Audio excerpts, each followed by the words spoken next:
Hi everyone, good afternoon. It is October 1st, which means it is the first day of Vlogoween 2019.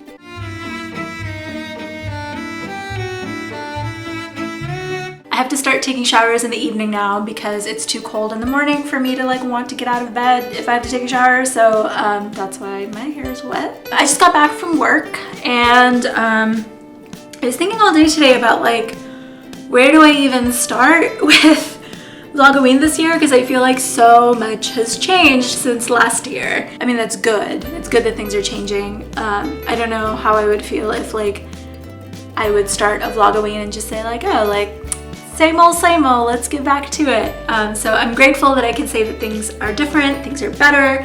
All of the things that I was grateful for in my life are still true, and the things that I was hoping to get better are better. So I'm also getting over being sick, so my I feel congested and just it's hard to focus. It's hard to pay attention to things, which has been really fun at work. I think what I want to do right now is make some cookies. So I'm gonna make cookies and we'll do a quick little life update, and yeah. Okay, so I'm gonna make some Earl Grey cookies. And I've made them before, so it's a pretty straightforward recipe and something I feel like I can do on a Tuesday after being sick. Okay. The other thing is I started using metric measurements when I started baking. It just feels more precise to me. So whenever I find a recipe that's in US measurements, ounces and cups and stuff, I have to convert it before I can use my scale to figure out how much stuff I need. And then I wonder is it even precise anymore, because it wasn't the whole point that I could know exactly how many grams are in a cup. So I don't know. More than anything though, I actually don't have measuring cups. I don't have measuring cups, but I do have a scale. Okay, so I think the biggest thing that's different this year is my job. Just to preface this, it's not that I disliked my job at all last year.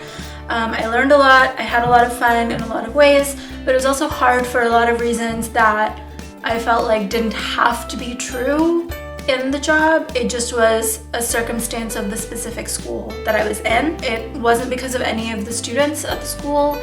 I think just the way that things were organized, it didn't really leave me an opportunity to learn stuff.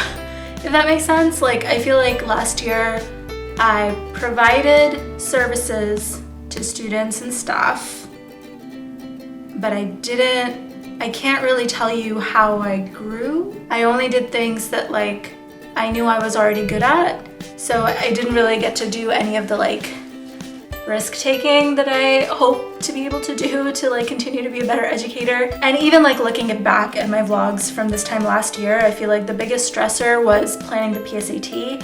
And while I am glad that I know how to do it, I didn't need to do it to know that I can organize a PSAT for a whole school if I need to. And I'm grateful that I can say that I have been able to organize something so large that has so many moving parts involving so many students and so many staff members. But I knew that that's not the fun part about being an educator.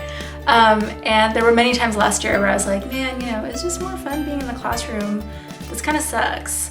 But then also I remember why I wanted to zoom out of the classroom to begin with, and I didn't want to just give up on that because of 1 year that I had. That was not what I was expecting. So this actually worked out serendipitously. My contract at my school had to be reduced because the district was cutting funding across every school.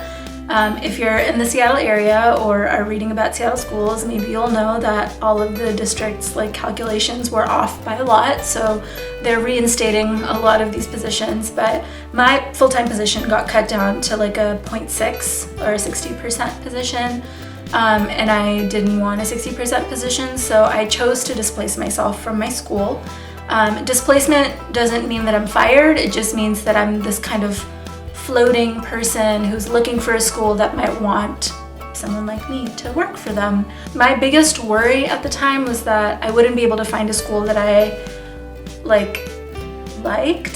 I have only ever worked at Title I schools except for last year. I think part of the like joy that I get from being an educator comes from knowing that like I'm developing an expertise in Title I schools in helping vulnerable students, students who are not privileged in many ways. A lot of the things that I feel like I was really good at, that I could have helped with, were not high on a list of urgency for the school. Anyway, so long story short, I really, I'm grateful for the year that I had. I'm at a school now which is the public high school for any immigrants, migrants, and refugees that come to Seattle. Everyone's an English language learner. It is a Title I school. I feel like the things that I'm being asked to do and the things that I have the opportunity to do have a foundation of things that I'm already good at, but I'm encountering problems that I haven't addressed before. So I'm excited to see what I can learn. I'm excited to see what I can try this year. I'm excited to see how I'm going to grow. And I think I will learn a lot more and I will grow a lot more in the ways that I want to grow and in the things that I want to learn at this school than my previous school, even though my previous school was a lot of fun. So as I was saying earlier, like my biggest stressor last year was organizing the PSAT. And this year, I don't have to do that. It's more of a team effort that everyone kind of chips into, so it doesn't all fall into one person, or two people, or three people. So last year, some of the things that I found most rewarding about my work were being an ASB advisor. ASB is student council, student government. It's called a lot of things depending on what state you're in, but I was just the 9th grade class advisor, and I had a lot of fun helping the students think about their leadership, what that leadership looks like, how are they growing as leaders, how are they serving their community. Those are all things that I care about. Those are things I've cared about as a math teacher, and they're things that I'm not just going to stop caring about if I'm not in a classroom. And I needed to figure out, like, how do I still do that if I'm not a math teacher? And ASB seemed like a good fit to be able to do that. So I was a 9th grade advisor last year, and this year I'm the ASB advisor for the whole school, which is really exciting. Again, one of the things that I haven't done this before. I've never advised student council for a whole school before. I've never, organized school elections before. I'm learning a lot and the things that go into it. How do you have a successful group of student leaders, and how do you guide them to do things, especially given the context of our school. There's 2 events that we're going to discuss tomorrow, even though we don't have officers yet and elections haven't happened yet.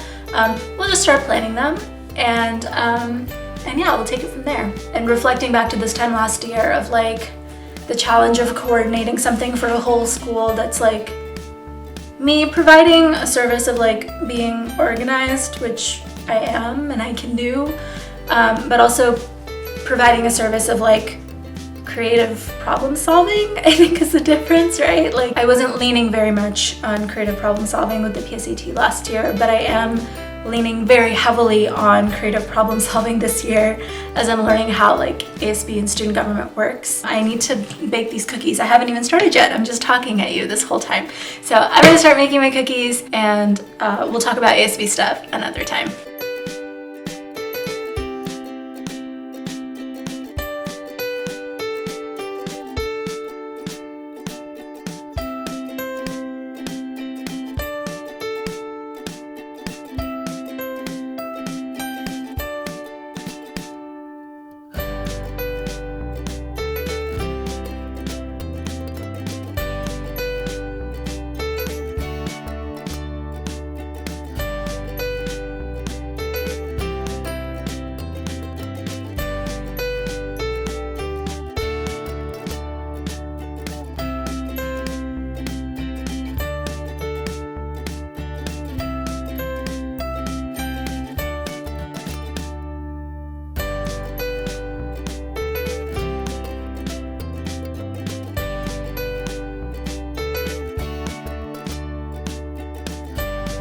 Okay, so cookies are in the oven, and I am gonna end the vlog here because I need to edit this, and hopefully I can upload it tonight before I go to sleep. I hope that you will join me again on this month-long journey. Last year was the first year that I actually made it all the way through, so fingers crossed for a repeat of that this year. I hope you had a great day. Thanks for watching, and I'll see you tomorrow.